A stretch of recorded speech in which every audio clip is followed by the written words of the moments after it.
Hello friends, my name is Khan and once again welcome back to my YouTube channel Karim classes. दोस्तों, आज की इस video में मैं आपके लिए लेकर आया हूं चुनिंदा ईडियम्स और मैं चाहूंगा I would like to suggest all of you please whenever you get chance of speaking this type of idioms use in your conversation and make your English beautiful and attractive. So without wasting any time let's get into this video और देखते हैं हमारी कौन कौन सी वो idioms हैं जो आपको अच्छी तरीके से याद कर लेनी है। और जब भी आपको मौका मिले ना तो इन ईडियम्स को यूज करिएगा। यकीन मानिए दोस्तों, आपकी अंग्रेजी इतनी खूबसूरत हो जाएगी, आपको बोलने में मज़ा आएगा और यहाँ तक कि लोगों को सुनने में भी आपसे मज़ा आएगा। तो चलिए शुरू करते हैं हम आज के हमारी इस वीडियो को और देख लेते हैं हमारी पहली जो ईडियम है वो कौन सी है। तो हमारी पहली ईडियम है फाइंड माई फीट। जैसा कि आप स्क्रीन पर देख पा रहे हैं, find my feet. Find my feet का मतलब होता है पैर जमाने के सेंस में हम इस ईडियम का यूज़ करते हैं। ठीक है, to become comfortable in what you are doing. जो भी काम आप कर रहे हैं उसमें कंफर्टेबल बनना, इस सेंस में हम इस ईडियम का यूज करते हैं। जनरली इसका सेंस होता है पैर जमाने के सेंस में। ठीक है, एग्जांपल देख लेते हैं। आप एग्जांपल सुनकर बेहतर तरीके से समझ पाएंगे। जैसे हमारा पहला एग्जांपल है, I have just started my YouTube channel, I am still trying to find my feet. यानी मैंने अभी मेरा यूट्यूब चैनल स्टार्ट किया है और मैं कोशिश कर रहा हूं अपने पैर जमाने की इस फील्ड में, यानी कंफर्टेबल होने की कोशिश कर रहा हूं इस फील्ड में। जो काम मैं कर रहा हूं उसमें कंफर्टेबल होने की कोशिश कर रहा हूं। सो जब भी आपको ऐसे सेंस में बोलना हो तो इस इडियम का यूज करिएगा। और एग्जांपल देख लेते हैं। How long did it take you to find your feet when you started your new job. यानी कितना समय लगेगा तुम्हें अपने पैर जमाने में, कंफर्टेबल होने में उस फील्ड में। जब तुम अपना नया जॉब स्टार्ट करते हो तो उसमें कितना टाइम लगता है तुम्हें अपने पैर जमाने में। तो इस सेंस में यहाँ पर यूज किया गया। He is still new in his job, give him some time to find his feet. वो अपने जॉब में अभी नया है, उसे थोड़ा समय लें अपना पैर जमाने के लिए, यानी कंफर्टेबल होने के लिए। ठीक है, अगला हमारा एग्जांपल है, it was difficult when I move to another country but I eventually found my feet.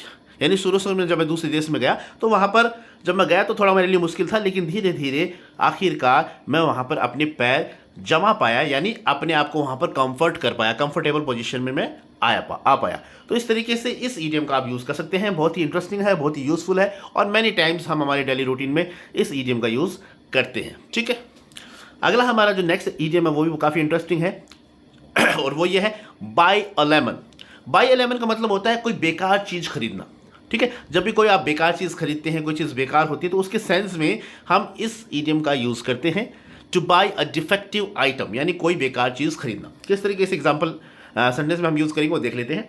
जैसे, I know the owner of this car, this is a second hand car, why are you buying a lemon. यानी अगर मैं किसी को कहता हूँ कि मैं इसके मालिक को जानता हूँ, ये कार जो है सेकेंड हैंड कार है, ख़राब कार है, मतलब ठीक नहीं है तुम्हारे लिए, तो मैं बोल सकता हूँ उसे, why are you buying a lemon. अरे यार लेमन क्यों। यहाँ पर इसका सेंस, जैसे अगर लिटरली मीनिंग की बात करें तो ये सेंस आ रहा है कि लेमन क्यों खरीद रहे हो, लेकिन इसका जो सेंस, जो अर्थ निकल कर आता है इस ईडियम का, वो ये होता है कि ये तो बेकार है, तेरे लिए फायदे की चीज़ नहीं है, बेकार चीज़ है, तुम इस बेकार चीज़ को क्यों खरीद रहे हो। तो उस सेंस में जब आपको बोलना हो किसी चीज़ को, कोई अगर बेकार चीज़ खरीद रहा है, ख़राब चीज़ खरीद रहा है, तो आप उस वक्त इस ईडियम का यूज़ कर सकते हैं। आप उसे कह सकते हैं, वाई आर यू परचेजिंग या why are you buying a lemon. ठीक है, तो इस तरीके से आपको यूज़ करना है। और एग्जाम्पल देख लेते हैं।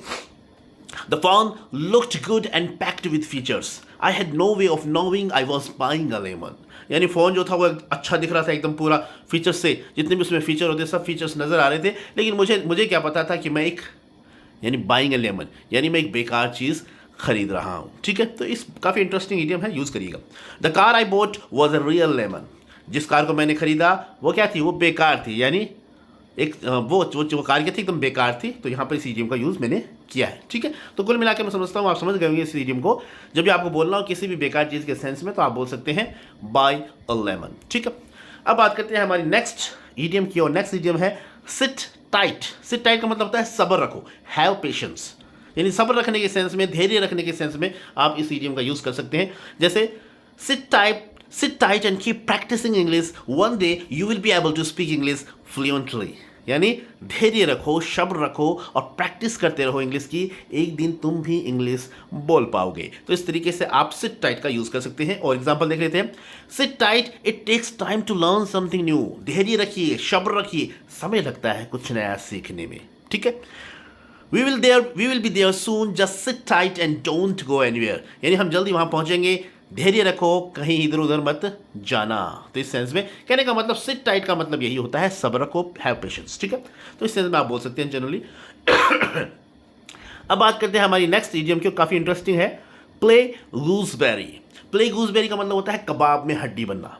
अब आपको किस तरीके से सेंटेंस में यूज़ करना वो देख लेते हैं।